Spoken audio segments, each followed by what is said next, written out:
शुरू हो गया, स्टार्ट हो गया। अस्सलाम वालेकुम वालेकुम साथियों। अस्सलाम। आज मैं Shabana Barni current affair news agency से अपने मेहमान जनाब अशरफ किरानी साहब के साथ आपके साथ आई हूँ गुफ्तगू करने, आपको कुछ ऐसी खरी खरी बातें सुनाने जो किरानी साहब करते हैं अपने मुल्क के लिए और आवाम के लिए। हर मजमून पे, हर मौजू पे ये ऐसी खरी खरी सुनाते हैं। अपने कान और अपने दिमाग को हाजिर रख के बैठिएगा। तो हम आते हैं जनाब किरानी साहब के साथ। सर, कैसे हैं आप? अल्लाह का शुक्र है। अच्छा किरानी साहब, आपसे कुछ हमने ये बात पूछनी है कि ये बताइए कि आपका क्या ख्याल है कि जो मियाँ साहब आ रहे हैं इंग्लैंड से, और जो उनके साथ जो अदालत के फैसले हुए हैं, आप उससे किस हद तक मुतमईन हैं? और आप क्या समझते हैं कि हमारी अदलिया किस हद तक मुनसिफ है, किस हद तक मुनसिफाना फैसले कर रही है, और आगे अदलिया का क्या मेयार है? ज़रा आप मुझे इस पर अपना खरी खरी सी बातें बताएं। सबसे पहले तो मैं आपका शुक्रिया अदा करूँगा कि आपने मुझे ये मौका दिया कि मैं आपसे बात कर सकूँ। सबसे पहली बात तो ये है कि हमारी जो अदालतें हैं वो, जिसको कहना चाहिए ना, मशकूक है। ये कवानीन जो हैं इनके इनके फ़ैसले सिर्फ़ ताकतवर लोगों के लिए हैं, कमज़ोर लोगों के लिए नहीं हैं। ताकतवर लोगों के लिए, हुक्मरानों के लिए रातों को भी कोर्ट लग जाती है, इतवार के दिन भी अदालत लग जाती है, फिर फैसला भी उनके हक में हो जाता है। आगे गरीब आदमी जो है वो असूल इंसाफ के लिए टकरी मारता रहता है। आप क्या समझते हैं कि जो गरीब है इनके लिए कोई ऐसा अदालती निज़ाम हो सकेगा जो 2 से 3 महीने के अंदर जो फैसले हैं वो हो जाया करें? नामुमकिन है। यहाँ एक आदमी करप्ट नहीं, आगे का हवा खराब है।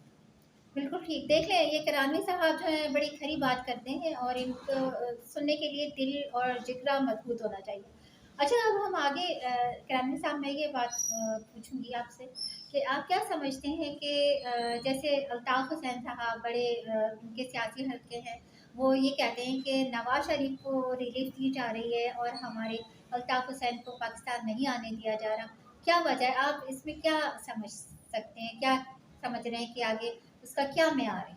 देखिए, नवाज शरीफ साहब को जो क्रेडिट जाता है वही जाता है। वो 3 दफ़ा वज़ीर आज़म रहे हैं, ठीक। 3 दफ़ा हुकूमत कर चुके हैं, ठीक। उनके कॉन्ट्रैक्ट्स भी हैं, हर इदारे में कॉन्ट्रैक्ट्स हैं। बिल्कुल।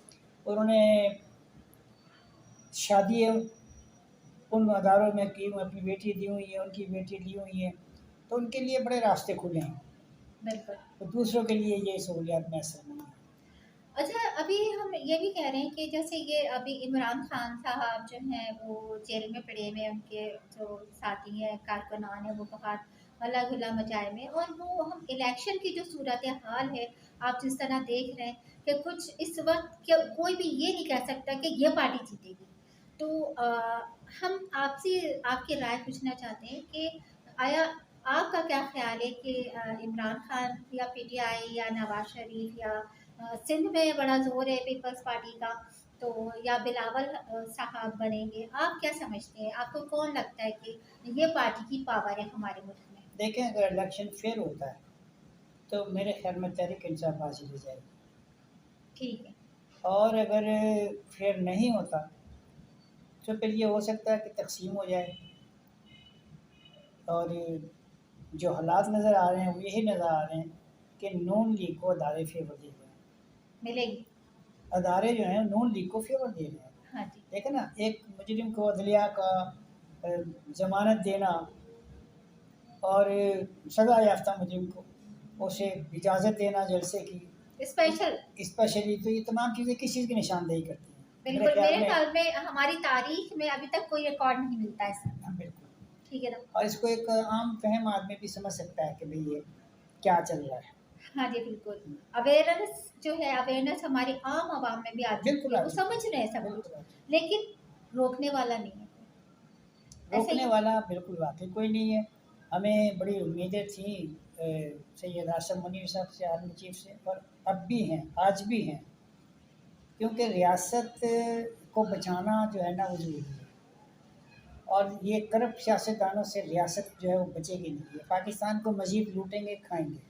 सिर्फ अफवाज पाकिस्तान एक ऐसा अदारा है जो रियासत को बचा सकती है, और हमेशा ऐसे मौके पे अफवाज पाकिस्तान ने ही किरदार अदा किया है और पाकिस्तान को संभाला है। अच्छा तो मैं तो आप चाहूँगा कि आसिम मुनीर साहब को चाहिए कि वो टेक ओवर करें। टेक ओवर करने के बाद जितने भी करप्ट सियासतदान हैं जिन्होंने ये कौमी ख़जाना लूटा है, उनका बिला इम्तियाज़ एहतसाब करें, उनसे रिकवरी करें और सब गन साफ करने के बाद फिर इलेक्शन कराएं अपने ज़ेरे निगरानी। अपने ज़ेरे। ये आपका बहुत अच्छा पॉइंट है और आपने बहुत अच्छा मशवरा दिया। मैं यही इसके चाहूँगी अलावा कि हल कोई नहीं है। हाँ, कोई भी पार्टी बरसर इक़्तिदार आ जाए, बिल्कुल, पाकिस्तान में यही दंगा फ़साद रहेगा। बिल्कुल आप सही क्योंकि फरमा रहे हैं। अब जो है ये सियासत जो जा रही है ना, ये इंतकामी सियासत जा रही है। बिल्कुल ऐसे ही। एक दूसरे के खिलाफ जो है ना वो ये समझें कि धड़ाबंदी हुई हुई है कि मैंने तुझे नहीं छोड़ना, तुझे मैं नहीं छोड़ना। ये जब तक ये ख़त्म नहीं होगी ना, यहाँ अमन नहीं होगा। और इसको ख़त्म करने के लिए अफवाज पाकिस्तान को अपना किरदार अदा करना होगा। वो आज कर दें, 6 महीने बाद कर दें, साल बाद कर दें, ये होना ही है। बिल्कुल ऐसे ही है क्योंकि एक सिर्फ़ और सिर्फ़ एक इदारा हमारा फ़ौज का रहता है जिस पे हम सबको भरोसा है, पूरी आवाम को भरोसा। तो आप ये बताएँ कि आपका अपनी पार्टी का क्या फ्यूचर नज़र आ रहा है? देखें, हमारी जो पार्टी है आल पाकिस्तान मुस्लिम लीग, ये असल में मुशर्रफ साहब की ज़िंदगी से ही साजिश का शिकार रही है। आपको क्या साजिश इसे लगती है? इसे कॉर्नर किया गया है। देखिए, मुशर्रफ साहब ने ज़िंदगी में कहा था कि मुझे सियासत से क्यों दूर रखा जा रहा है, इसलिए कि मैंने पाकिस्तान के लिए बेहतरी की, बेहतर सोचा।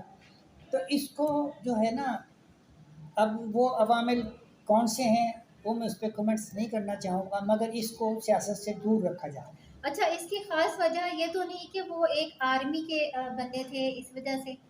नहीं, आर्मी के बंदे थे, मगर जब आर्मी से वो रिटायर हो गए, उन्होंने अपनी जमात बनाई, फिर तो वो आज़ाद हैं, वो सियासत में जी, आ सकते थे। सियासी उनको नाअहल करार दे दिया, चलो कोई बात नहीं, उनके वो इस दुनिया में नहीं रहे, अल्लाह उनकी मग़फ़िरत फ़रमाए, उनके दर्जात बुलंद करे। मगर पार्टी को तो ज़िंदा रखना चाहिए ना। पार्टी के अंदर रखना ये चाहिए। जमहूरी हक़ है पार्टी का कि वो जमहूरियत में हिस्सा लें, इंतख़ाबात में हिस्सा लें, पाकिस्तान की बेइज़्ज़ती के लिए अपना काम करें। ये किस कानून में है कि पार्टी को आप डिलीट कर दें या पार्टी को बैन कर दें? और हम ये कहना चाहते हैं आपसे, ये भी मैं मशवरा चाहूँगी कि मैं तो ये चाहती हूँ और मैं ये कहती हूँ कि जितनी भी पार्टियाँ हैं उन सबको मौका मिलना चाहिए मिलना चाहिए मौका इलेक्शन में। हर आदमी को। देखा ना, ये सिर्फ फेयर होने दो चाहिए तीन इलेक्शन। पार्टी ऐसी हैं जो छाई में जिन्होंने अपनी बारियां लगाई हुई हैं कि इस दफ़ा तुम, अगली दफ़ा हम, अच्छा, इस दफ़ा जीत का तुम, मज़ा अगली तो दफ़ा वही हम। है जो बंदा फेयर हो के जो जीतेगा वही मज़ा है ना कि ये यहाँ जीता है। इलेक्शन फेयर होते नहीं है, हाँ जी, बिल्कुल सही कह रहे हैं। किसी ना किसी स्टेज पे जाके धांधली हो जाती है।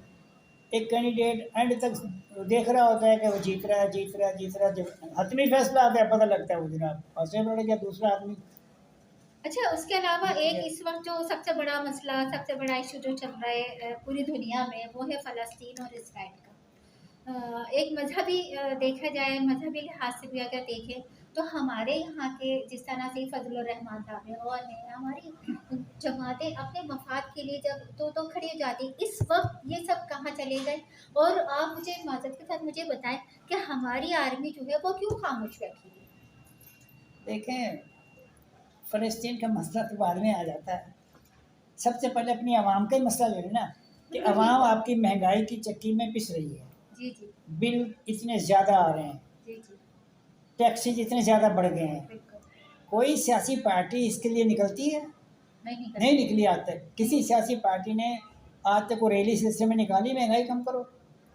तो फ़लस्तीन तो बेचारा दूर बैठा है।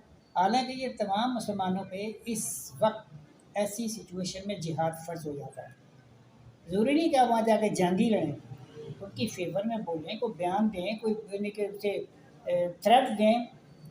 ये मुसलमानों को बीइंग ए मुस्लिम हमारा ये फ़र्ज़ बनता है कि हम उनका साथ दें, हर हाल में उनका साथ दें।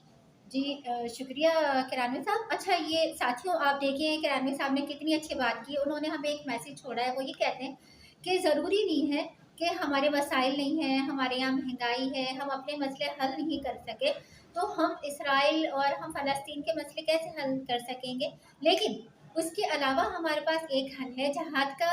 जहाद की बहुत सारी किस्में हैं, बड़े से लेकर छोटी। तो हम एक छोटा जहाद के हिस्से में हम शामिल हो सकते हैं। वो इस तरह हो सकते हैं कि जिस तरह से यहूदियों के यहाँ पे प्रोडक्ट हैं उनको हम ना लें। बिल्कुल। पेप्सी है, आप देखें कोक है और ये मैकडोनल्ड है, हम उनका बाइकआउट कर दें।